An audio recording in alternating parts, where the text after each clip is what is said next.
these things are not what we follow in Christianity. These additional laws are not for us. They were for the Jews at the time, but they're not for us. So when you're telling me that within Christianity we allow you to have sex with slaves and beat slaves, that's not what we do. Saint Paul, because Jesus do that. No, he didn't. So. Well, technically he did, because he's God and he never condemns it whatsoever. So when you don't condemn something, then by default you associate it with the action. No, that's well, not accurate. That's how it is in Islam. Then if you don't condemn something, then it's okay. Then no. If you don't condemn something, then you associate it with the action, right? Because the Prophet said, Did Muhammad ever condemn cannibalism, for example? Yeah. Where and when? In the Hadith literature, you're not permitted to eat human beings, right? So and Muhammad said this. Yeah, he did. Do you know which book I can find this in? Is this in Bukhari? Where is no, this? I don't. Yeah, I mean, by consensus of all scholars, and in. But Muhammad himself didn't say this. Well, he did. Well, look, in terms of not eating human beings, there is clear-cut hadith that prohibits this. The only real explanation that I've read in fiqh books is in a state of war, and if a soldier is about to die of hunger, then he's allowed to eat like a human being. But eating human beings. That's my problem with Islam, man. Like everything is not allowed unless it's like some No, but alcohol is haram. Alcohol is haram. فمن اضطر غير باغ ولا عاد فلا إثم عليه, right? Okay. So those who are forced this is to do like something. A slightly different point, right? But my overall statement here is that we in Christianity are not allowed to have slaves or have sex with slaves, which is why historically you would notice that the cultures that outlawed slavery were Christian. Those were the liberals, as I mentioned. But bro, because as far back as the 9th century with Charlemagne the Great, bro, if you refer he wasn't a liberal and he outlawed slavery in the Frankish kingdoms. Okay, if you refer to the letters attributed to Peter, Saint Peter, if you refer to those two letters, in one of the letters is mentioned that the slave must submit himself to the cruel slave owners. So even though slave owners that are cruel, he has to submit himself to them. Rasulullah sallallahu alaihi wasallam, the Holy Prophet, he forbade even slapping one slave, let alone submitting himself to a cruel slave master. Right. Okay. So you're doing very well, by the way. I like this. This is good, huh? What's your name? Mustafa. Mustafa what?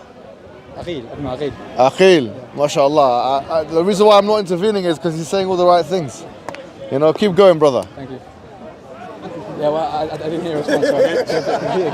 Sorry. Please go ahead. So in Islam, you can't even hit your slave. However, I do believe that you are allowed to kill your slave.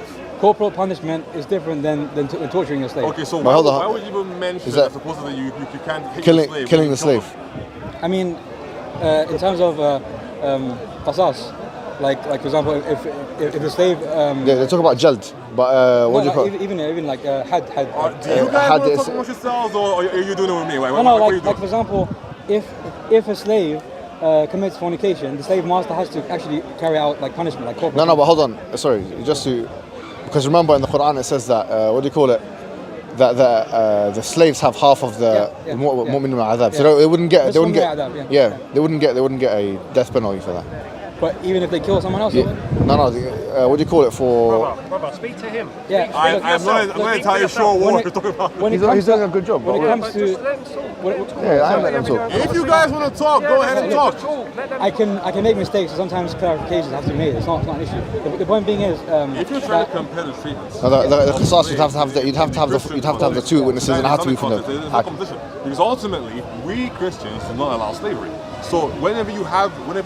Which verse in the Bible abrogates slavery? So for example, we say that Christ came to set the captives free. Captives free from what?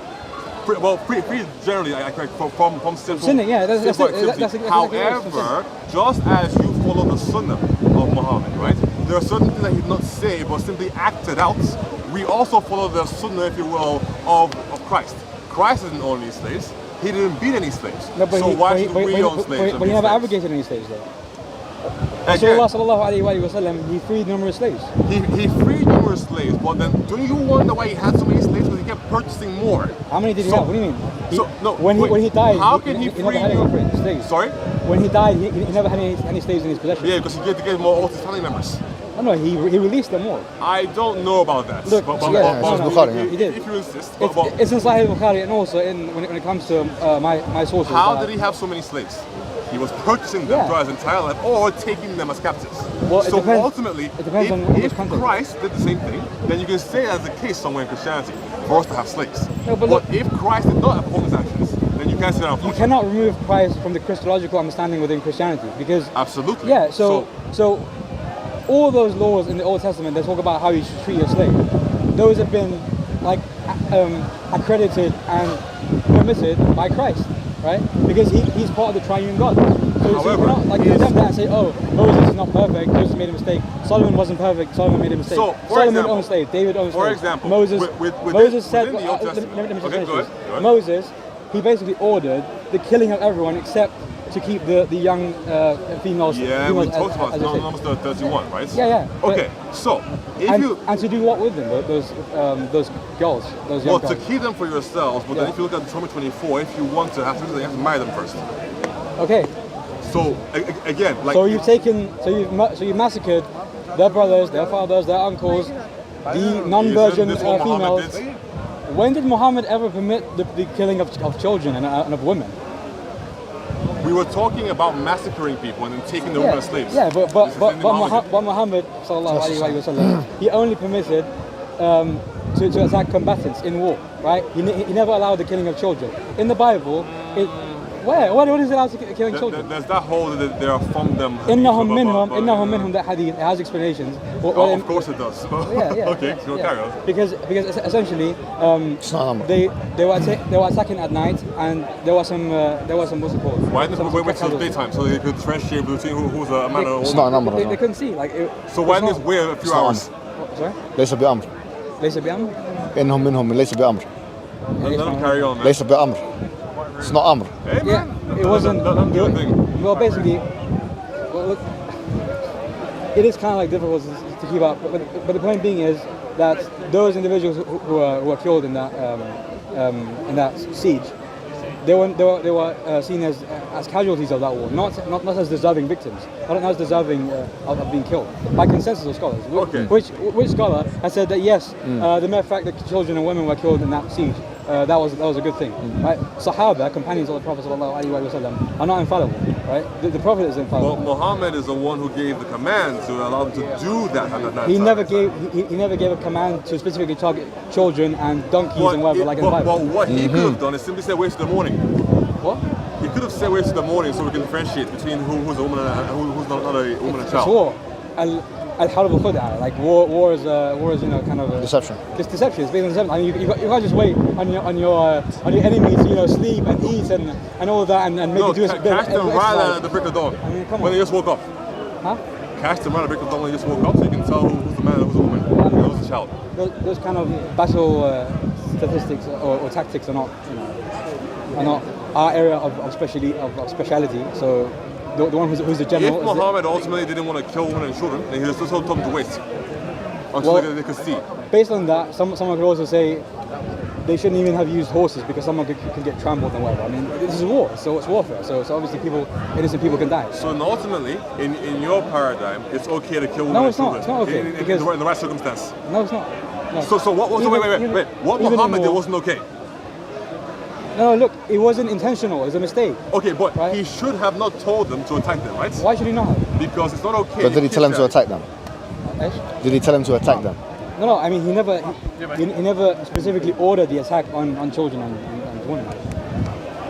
There's no way to be found. Wait. So his soldiers performed an action of their own volition without contacting him. That happened also with Khalid bin Walid. Yes. Like for example, when the conquering of Mecca happened, yes. Rasulullah sallallahu alaihi wasallam said, "Allahumma inni abra'u ilayka." Yes, Khalid. I seek refuge to God from what Khalid has done. Okay. Companions can make mistakes. But then the second time in that battle we're talking about currently, he didn't say that same thing. He said they reformed them.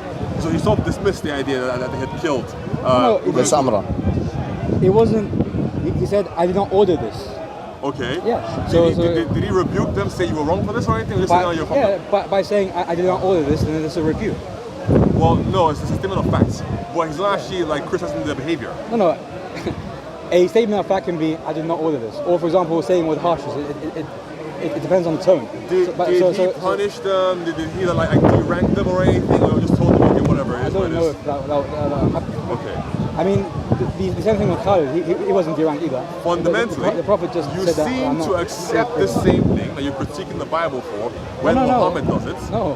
My takeaway would be that if you look at the entire Old Testament, things like slavery and the killing of women and children, whatever, are not things that are encouraged, but God can certainly provide punishment unto people with these things. Because, for example, the children of Israel are also taken into slavery by Babylon. And God is described as raising up Babylon to come and punish them for not following him. The view of slavery, even in the Old Testament, is not a good thing. It's not like a right or a privilege. It's a punishment. Okay, forget about the idea of encouraging or not. In the Bible, there's a direct order. Like, to even wipe out donkeys. Like, God knows what the donkeys have done. But the point being is that this is a total and clear extermination. Okay. This idea of ibadah, extermination, is nowhere, like, it's not Islamic concept. So you're talking about an event that occurred, right, in the Old Testament. Right. But you have the same exact event occurring in your Quran. Where? For example, if you look at so right in the Bible, right before this happens, right, there's slaves in Egypt. Right? Slaves in Egypt? Okay. The children of Israel are slaves in Egypt, right? Yeah. Your Quran talks about this in Surah 43. Like, I think it's like from verse 46 to 55. It talks about the idea... 43 Surah Zukhruf. There's no war verses at all there. There's no war verses at all there. No. This is not war verses. You're talking about killing women and children donkeys. Yeah, Surah Zukhruf doesn't exist. Oh, hold on. Allah supposedly drowns the entirety of Egypt because after bringing Musa there with his miracles, Pharaoh laughed at him and told him that if he was from God, he should have come there with angels and clad in gold. And everyone agreed with Pharaoh, so Allah drowned them all. So now, when Allah drowned, what does it mean? Look at Surah. Bring out your phone inside. You bring it up, right? You're the one who's bringing out the Surah quotation. 43. Okay, what was it? Surah 43, 46 to 55. So Allah drowns them all. Now, when Allah drowns them all, is he drowning donkeys and kids and men and women? That's how I mean. Ultimately, he is. As for... he's talking about divine punishment. He's not talking about Sharia punishment. Yeah, so go back to the command issue that you were talking about. If you're having an divine issue punishment is different from Sharia punishment. God commanding people to go and kill certain individuals. He's conflating between two things. Who have wronged God, right? You have to also keep in mind that God does the same thing back to these same people when they disobey him. Divine judgment versus human judgment. Okay, so the distinction that has to be made was, for example, like with Noah's flood. Yes. Or with the flood, for example, the flood here mentioned in Surah 43, yes. So this is like a divine punishment, like where God is wiping them out. But here you're talking about a punishment for a certain group of people. Because God is ordering it. So it will still be divine punishment. Yeah, but God here is... He's not ordering it, he's carrying it out. Yeah, and like in the case of Noah's flood and the flood that occurred with the Egyptians, here God is actually the one who's carrying out the action. But what was the case of the Amalekites and the other groups that were massacred?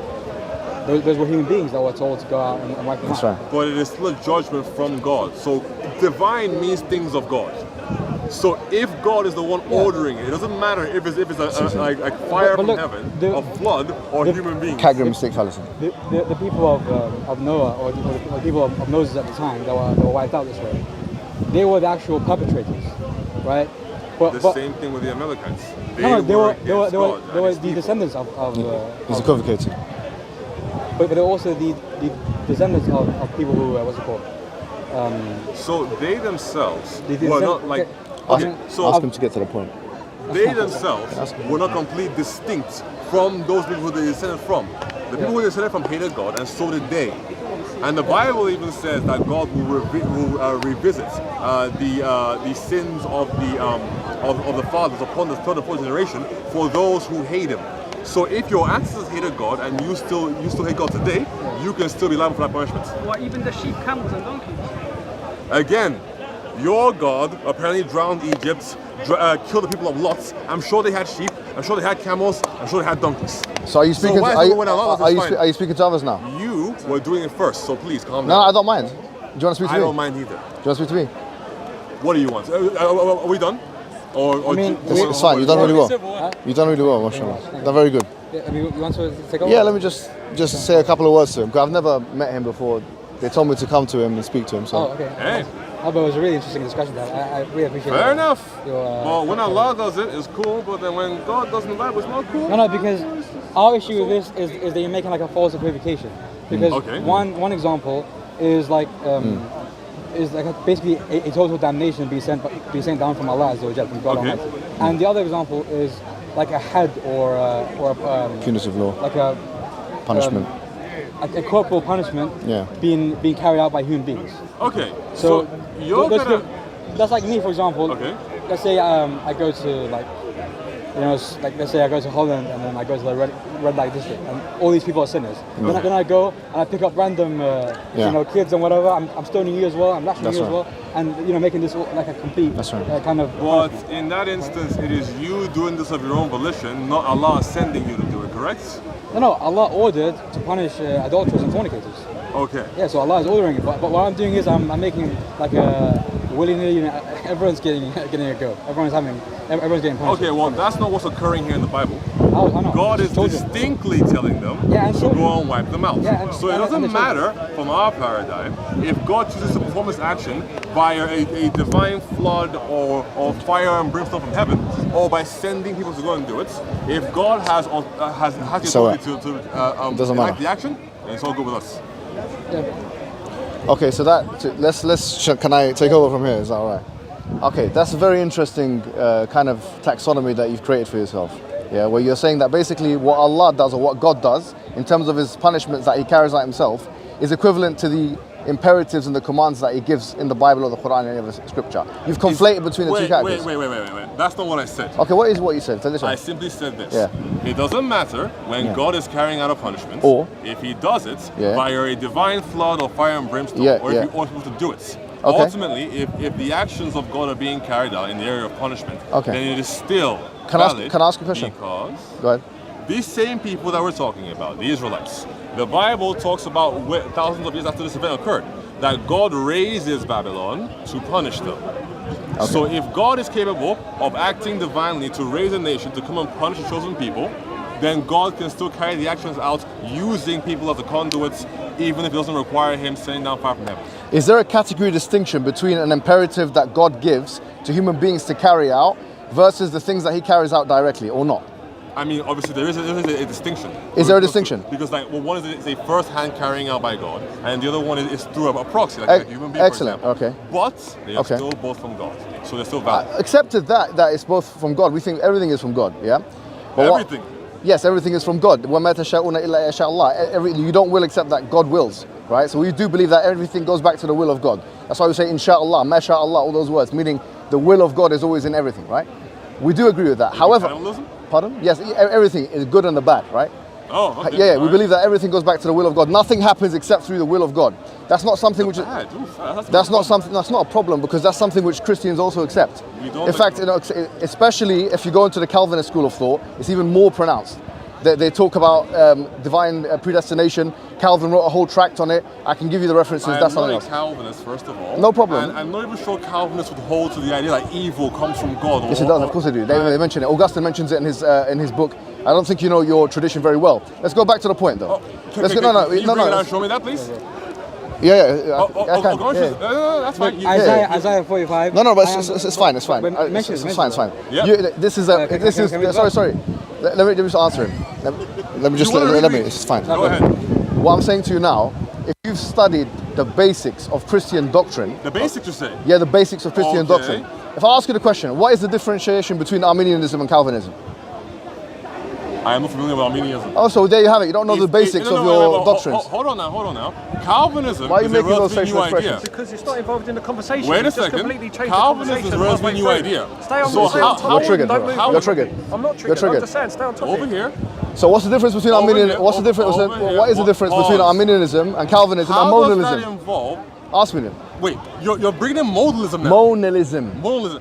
Calvinism is a relatively new idea. Tell me what's the differentiation between all these things? How can that be the foundationalism of Christianity? I'm not saying it's foundation. I didn't say that. You just said 1 second ago. No, I've just asked you a question. I know the foundations of my faith. Yeah, when it comes to the will of when it comes to the will of God, there are 3 main schools of thought in Christianity. Okay. All right, they are Calvinism, represented by John Calvin, Modalism, represented by Monila, and Armenianism. I'm asking you, since you're talking about the will of God and the actions carried out by Him, tell the audience, the Muslims here and the non-Muslims and all that, what is the differentiation between all these three schools of thought? I have not looked into it. You haven't looked into it, you don't know? Well, yes, I don't. You don't know? I'm aware of the Calvinist school of thought, but not the modalist. So you haven't studied it? Studied the other two? No, I have not. You haven't. Again, so good. What does that have to do with the idea excuse me. that you just Excuse me. that everything comes from Allah, I'll tell you. including evil? I'm answering your question. That means that you have an evil God. I'm answering your question. Excuse me. Let me finish this. Let me answer your question. I just want to read this. No, please. Let me speak to him now. Yeah? Okay, let me finish. Well, I mean, excuse me. You jump in because No. This is the last thing I'm going to say. I know you do wanna circumnavigate these questions. If I were you, I'd want to do the same thing. If I were you, I'd want to do the same thing. You were there talking to him when he was speaking. No, but he was welcoming it. The same courtesy. No, I don't need to. I'm going to cite one verse and I'm going to leave. Go ahead. Okay, God in the Bible says, in Isaiah 45, I am the Lord and there's none else. I form the light and create darkness. I make peace and create evil. Thank you very much. Thanks so much, bro. Oh, hold on a second there. Okay. But before you run away, does that say that God is the origin of evil or God can create evil? Two different things. Okay, so let's go back to the point. Let's hear it. You're talking, you asked a question. I said that God evil. No, I didn't say that's not what you asked. Everyone is you didn't ask that question What's before. the question? I said to you before, right? Everything goes back to the will of God, and I quoted a verse in the Quran that says, وَمَا تَشَاءُونَ إِلَّا يَشَاءَ اللَّهُ. Excuse me, let me finish. Okay, I said from one perspective, you can say that everything goes back to the will of God. Then you said, then you started making it an Islam specific. Excuse me. Right? Yeah, you made the cannibalism example. Yeah. And I told you it's not an Islam specific issue. And I said to you, why is that the case? If you look at Christianity, there's three distinct schools of thought. Okay, and these three schools there's probably more, but okay, sure. No, there of course there's more, but these are the three main ones that scholars speak about in the academy, for example, right? There's three distinct schools of thought: Calvinism, Modalism, and Armenianism. And in Islam, because again, we're talking about Islam. You said everything goes back to Allah. Yeah, I asked you, does cannibalism go back to Allah? Yeah, okay. And you said yes. So in one sense it does, and so in Calvinism the same thing applies. In Armenianism, look, you have to understand that in modalism it does as well. So you're going to answer a question. So look, you don't understand. The problem is this: is that the issue is I'm speaking to a Christian and he doesn't even know his own religion. Again, that's the issue. I'm asking you. Is Allah evil? No, we don't believe Allah is evil. Allah is not evil. And the excuse evil me, comes from it comes back. So if Allah is the origin of good and evil, okay, excuse me. Is He good? Let me answer your question, right? Since you don't know what you're talking about, let me answer your question. Okay, well, all right, excellent. You said the origin. Since you don't know what you're talking about, you don't know what you're talking about. Okay. So let me just try to excuse me. Just now? No, I didn't. Okay. Do you want to listen? Yes, go from. Do you want to listen? Because you're uneducated. Clearly, he's uneducated. Look, you're good and evil. Would you like me to answer? Correct. Yeah, we believe that. Awesome. Okay. Can I? So Allah is. What is this? What is this? It's a monologue. Allah is good. Why are you afraid? Are you triggered? Hold on. Are you afraid that he doesn't want me to talk? No. It's clear that he doesn't want me to talk. Allah is good. Correct. Do you want to time it? Because He's the origin. Do you want to time it? Do you want to time it? What do you guys want? Timing or not? Yeah, time it. If you say your thing, I say my thing. If you can't have the conversation. Fair enough. Okay. What you want? I'll give you one more chance. If you can't handle it, we'll do a time. If you want time, that's fine. We'll do one more chance, and if you can't speak properly, and let me speak, and then finish, and I'll let you speak and finish. First. Again, is go ahead. Allah good? Yes, we believe Allah is good. He's the origin of goodness. Yeah, no. Okay. You ask another question. Why is Allah good? We believe goodness is one of the intrinsic attributes of God. He's Al-Bar. We believe that. Awesome. Good. Now, evil comes from this goodness, correct? No, we don't believe that. But you just said that. No, I didn't just say that. Let me explain. Let me explain what evil is. Go ahead. There's something called theodicy. Do you know what theodicy is? Not familiar. Not familiar. This is the problem. I'm speaking. Excuse me. Wait. Let me finish. So let me finish. Let me finish. Let me finish. No, let me finish. Okay. Let me finish. Let me finish. Let me finish. The problem is this. The problem is I'm speaking to a person who has not studied his own religion, has not studied the academic material on the topic. Theodicy are theories relating to evil and sovereignty and the will of God. Now let me tell you something, right? Theories of evil in religion. Augustine has written. Islam. No, it's not in Islam. Islam. I asked you an Islamic question. Yeah, I know. And you're quoting I'm explaining to you something. Augustine, in case you didn't know, is not an Islamic scholar. So yeah, carry on. Islam. Are you okay? Islam. Are you okay? Islam. Are you okay? Are you okay? Are you okay? I'm waiting. Are you okay? Right? Because if you ask a question about the Bible, I'm not going to for you. What is Augustine's view on theodicy? Again. And evil. Islam is what is his view? God evil. Please. I said no. Do you understand English or not? Does this guy understand English? Awesome. Wait. Okay, yeah. Everyone listening. What is evil? So, what is evil? He just what is said evil? that good and evil come from Allah. Yeah, what is evil? I said it's Allah good. He Yeah. said yes. What is evil? Attributes. So what is and evil? I asked him what then, is evil? Does the evil what is evil? come from what is Allah evil? who is good? And he Okay. says no. Okay, well, hold on. Forget, what is? No, I didn't say that. Yes, you did say no. No, hold on. It's on camera. No, let me explain. Pause. Do you want me to explain my position or not? That's fine. Go ahead. But he said that the evil does not come from Allah who is good. That's not what I said. Prior to that, he said that evil anger comes from Allah. Let me explain myself. God, Allah is good. Yes, we believe that's an intrinsic attribute of God. Okay, awesome. What is evil? I take the view that evil is the lacking of good. It's deprivation. That's why I take the view. Privation. Interesting. That's the view that I take. That's the same view of Augustine and Thomas Aquinas and Ibn Taymiyyah and Ibn Qayyim. Okay. Yes, it's a view of, that's what I'm saying, it's a view in Christianity and a view in Islam. It's not an Islam specific issue. Excuse me, let me finish. So what is evil? Evil is the lacking of good. Like for example, you've got the sun that's shining light upon us, right?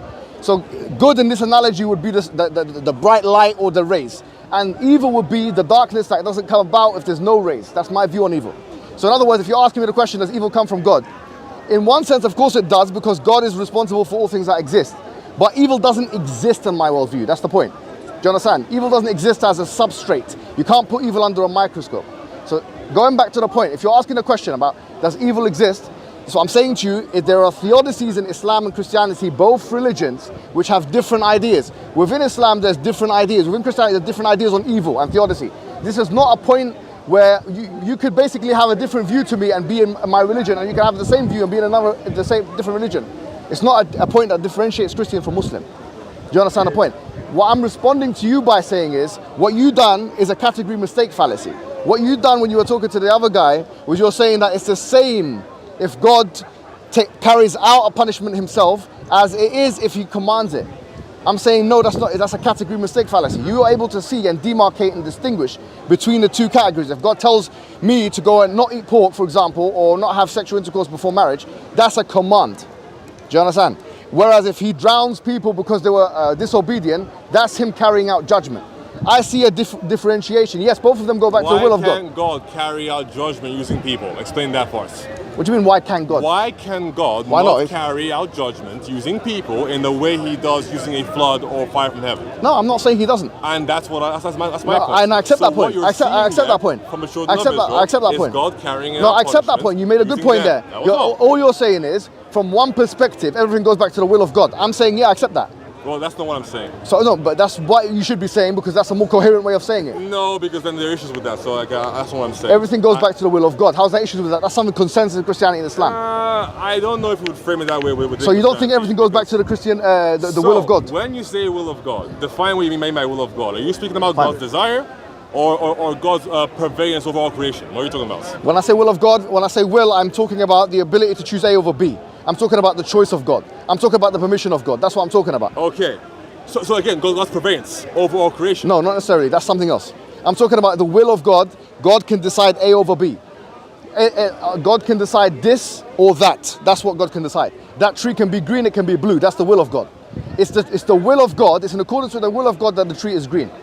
It's not accordance with the will of God that it's blue. It's not blue. So let's say... So nothing can be, is my postulation, nothing can be except through the will of God. That's my view. And that's the view of the vast majority of Christian scholars and the vast majority of Jewish scholars and vast majority of theists, generally speaking. Okay, so that's fine. Instead of creation, sure, we can see that God... So what's the point here of this? However, when it comes to actions... Yes, okay, what about actions? Are you going to say that...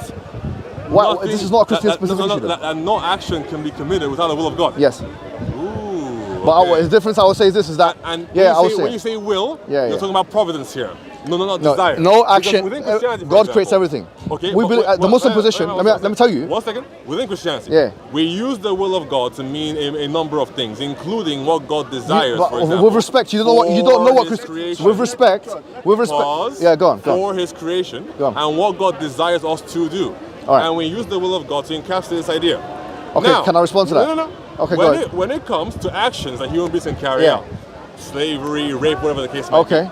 these things are against the will of God, and that it's not God's desire Okay, for us. Oh, I understand your point. However, Yeah, I understand your point. if you want to use the word will to mean purveyance, as in no action can be committed All right. without God allowing, permitting, or willing it to be so, that's also something a little bit different. So we do have that distinction. We have something called irada shar'iyya. So now you do. Okay, No. awesome. No, I understand what you're saying, but we don't put it in the way. Look, we have something called irada shar'iyya and irada kawniyya, which is like you got the cosmological will and you have the legislative will. Do you understand? I've heard about this recently. Okay, so this is the cosmological will is what God allows to happen in the universe. Okay. Whereas the shara'i or legislative will is that God instructs people to do, and as a result of him instructing people to do that thing, okay, they either do it or not with their free will. Now, as I say, we believe in free will. Me and you both believe in free will as a concept. Well, as a Muslim, it's a bit tricky, but sure.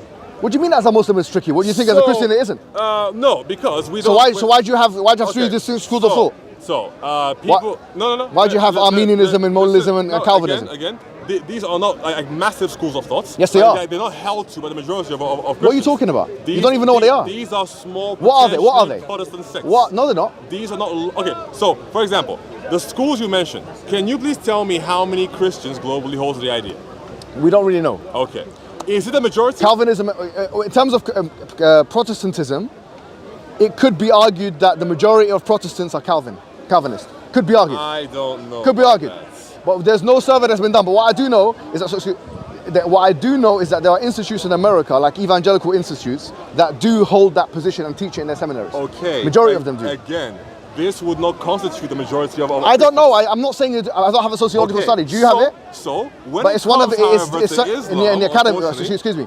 In the academy, Calvinism is one of the biggest and most defended positions. Clearly, 100%. Again, I am not certain on that. I haven't done a survey. William Lane Craig he defends the modalist position, for example, yeah, and he mentions the prominence of the Calvinist position. One dude.